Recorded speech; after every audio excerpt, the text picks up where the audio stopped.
নমস্কার। Athlete CFL 2025-এ আজকের গুরুত্বপূর্ণ ম্যাচ মোহনবাগান সুপার জায়ান্ট বনাম কালীঘাট স্পোর্টস লাভার্স অ্যাসোসিয়েশন।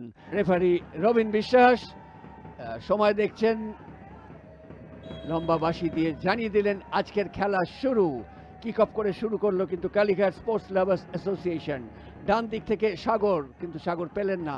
বলতে বলতে কিন্তু কালীঘাট কিন্তু বল পেয়ে গেছে গোলের মধ্যে, কিছু হতে পারে বিপদ, কিন্তু না, ওইখানে ঠিক সময় এসে দাঁড়িয়ে গিয়েছিল ওই মোহাম্মদ বিলাল, যার ফলে অভয় সিং একটা সুযোগ পেলেও কিন্তু কিছু করতে পারলে না। মার্শাল কিসকু লেট ব্যাক দিয়ে অনেকটা ইনসাইড কাট করেছে, ছোট করে ওয়াল খেলেছে, মার্শাল কিসকু বক্সে ঢুকে গিয়েছে, গোল হতে পারে, গোল হতে পারে এবং গোল! এই মুহূর্তে মোহনবাগান সুপার জায়ান্ট এগিয়ে গেল। গোলটি করলেন মোহনবাগান সুপার জায়ান্টের অধিনায়ক সন্দীপ মালিক। সন্দীপ মালিক গোল করেছেন, যে কারণে এগিয়ে গেল মোহনবাগান সুপার জায়ান্ট। 1-0 গোলে এগিয়ে গেছে মোহনবাগান এবং নিঃসন্দেহে বলা যেতে পারে 56 নম্বর জার্সিধারী খেলোয়াড়। অন্য ফুটবলার দেখছি সালাউদ্দিন মারলে বা পায়ে মারবেন না, সালাউদ্দিন মারলো না, গোলের সম্ভাবনা আছে, মিস করলো ওখানে। ঠিক করে বলটা যদি ব্যাটে বলে লাগাতে পারে, যেরকম 6 হওয়ার সম্ভাবনা থাকছিল, এটা কিন্তু লাগাতে পারলে কিন্তু গোল ছিল।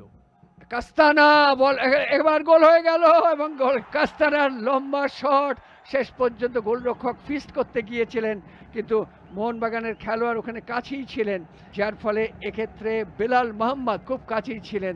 শেষ পর্যন্ত কিছুটা বল রিফ্লেক্টেড হয়ে গোলে চলে গেছে। শেষ পর্যন্ত বল দেওয়ার, এখনো বল নিয়ে নিজেদের মধ্যে পেনাল্টি বক্সের মধ্যে বিপজ্জনক পরিস্থিতি ঘটবে। শট, কিন্তু ডান দিকে ঝাঁপিয়ে পড়ে কিন্তু দীপপ্রভাত ঘোষ বলটিকে রুখে দিয়েছেন, যার ফলে বিপদ হয়নি, কিন্তু কর্নার হয়েছে। কতটা কাজে লাগাতে পারে মোহনবাগান, তুলেছে কর্নার, সেকেন্ড বারে ভালো কর্নার রেখেছিলাম, গোল হতে পারে, কিন্তু না, মিস করলেন মোহনবাগান ফুটবলার ওই মোহাম্মদ বিলাল। একটা ভালো কর্নার রেখেছিল কিন্তু টংসিন প্রদীপদা। সালাউদ্দিন এগোবার চেষ্টা করছেন, অত্যন্ত গতিশীল ফুটবলার এই সালাউদ্দিন। বৈচিত্র্য আছে, ইনস্টেপ আউটসাইড করে এগোচ্ছেন, শট নেবেন, নিয়েছেন, কিন্তু দুর্দান্ত সেভ গোলরক্ষকের। প্রশংসা করব রুমিত যাদবের। এটাই তো আমরা অনেকক্ষণ ধরে দেখতে চাইছিলাম। সালাউদ্দিন মিডফিল্ড থেকে আক্রমণ একটা ডেভেলপ করছেন, ডান দিকে সালাউদ্দিনকে লক্ষ্য করে। সালাউদ্দিন পেলেই একটা ত্রাহি রব রয়েছে। এবার তো সালাউদ্দিন, সেখান থেকে আবার সন্দীপ মালিক। সন্দীপ ব্যাক মাইনাস করেছিলেন, কিন্তু নিজের খেলোয়াড় পাননি এখনো পর্যন্ত। টনসিন হেডা, গোল হতে পারে, গোল! অরিন্দ সুন্দর গোল করলেন পাসাং দর্জি তামাং। শরীরটাকে বেঁকিয়ে পায়ে বলে যেভাবে সংযোগ ঘটালে বল গোলের মধ্যে পথ পেয়ে যায়, সেইভাবেই গোল করলেন এই তরুণ ফুটবলার পাসাং দর্জি তামাং। শিলিগুড়ি থেকে উঠে আসা, আরএফডিএল এর ফাইনালে হ্যাটট্রিক করা সেই পাসাং গোল করে 3-0 গোলে এগিয়ে দিলেন মোহনবাগানকে। এরা কিন্তু নিজেদের মধ্যে চমৎকার দক্ষতা দেখিয়েছে। এক্ষেত্রে কিন্তু ভুল পাস, গোল হয়ে যাওয়ার সম্ভাবনা ছিল না, শেষ পর্যন্ত হলো না।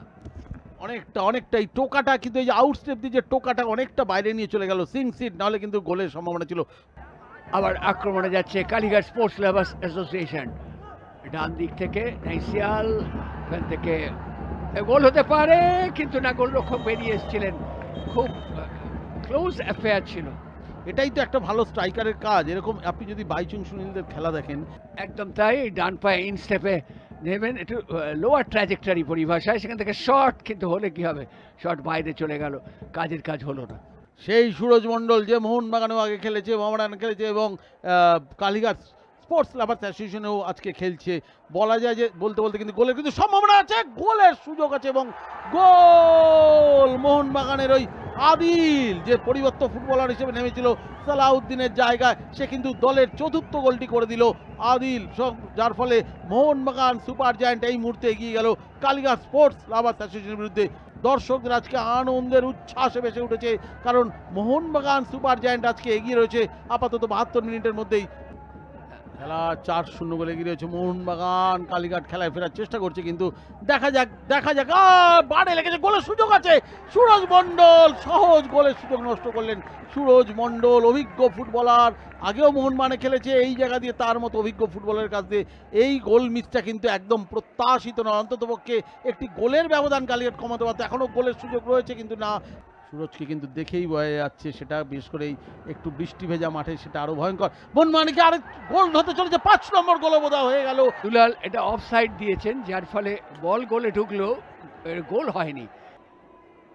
স্কুপ করে দিয়েছেন, গোল হো, যদি পায়ে বলে ঠিক মতো লাগতো এবং গোল হতো, আর একটা দৃষ্টিনন্দন গোল আমরা উপহার পেতে পারতাম। মোহনবাগানের খেলোয়াড়রা এতটা নেতিবাচক মনোভাব নিলেন, তারা গোল সংখ্যা বাড়াতেই পারতেন যেভাবে খেলছিলেন।